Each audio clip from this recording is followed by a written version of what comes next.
अस्सलाम वालेकुम सज्जनों ते बेलियो तलहा साई व्लॉगर ताड़ी खिदमत च हाज़र है जी। अल्लाह पाक दे करमो फजल नाल अज दा व्लॉग करदे शुरू। ते अज दे व्लॉग दा मौजू है जी गर्मी ते जानवर।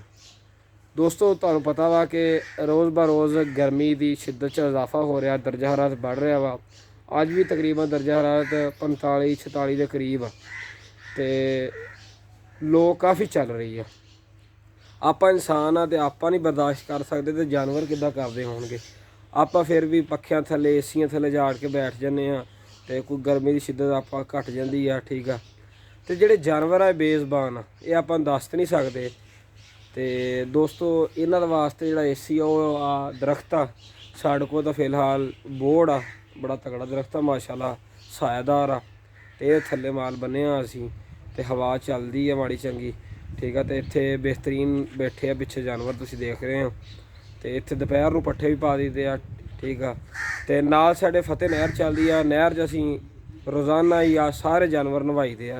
नहर च वालदे मज्झां गाइयां बच्चे सारा कुछ, क्योंकि गर्मी बहुत ज़्यादा वा ते इन्हां नूं भी गर्मी लगदी है। इस करके अपनी भी हिफाजत करो, जानवर की हिफाजत करो, क्योंकि जानवर बेज़बान आ। इन्हां दी खसूसी हिफाजत करो, छां थल्ले बन्नो, रोज़ नवाओ इन्हां नूं ते आप भी अपनी भी हिफाजत करो, क्योंकि हीट काफ़ी ज़्यादा हो रही है।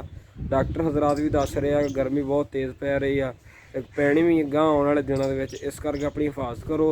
तो खसूसी मैसेज जानवरों वास्ते मेरा वीडियो बनाने का मकसद आ कि जानवर अक्सर लोगों के धुप्पे भी कई रह जाते हैं, कोई अपने कमरिया बरांडियां बन्ने आ, ठीक आ। बरांडियां दे विच सेक बहुत आ, हबस हो जाती आ, ठीक आ।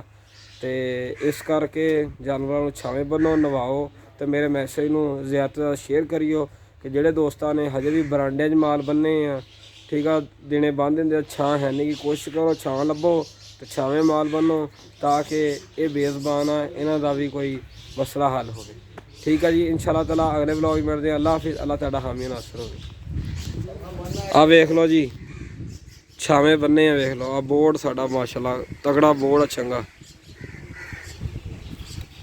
गाइयां बनिया कोई बोर्ड के परली साइड ते आ, कोई इधर बन्ने हैं, ठीक है।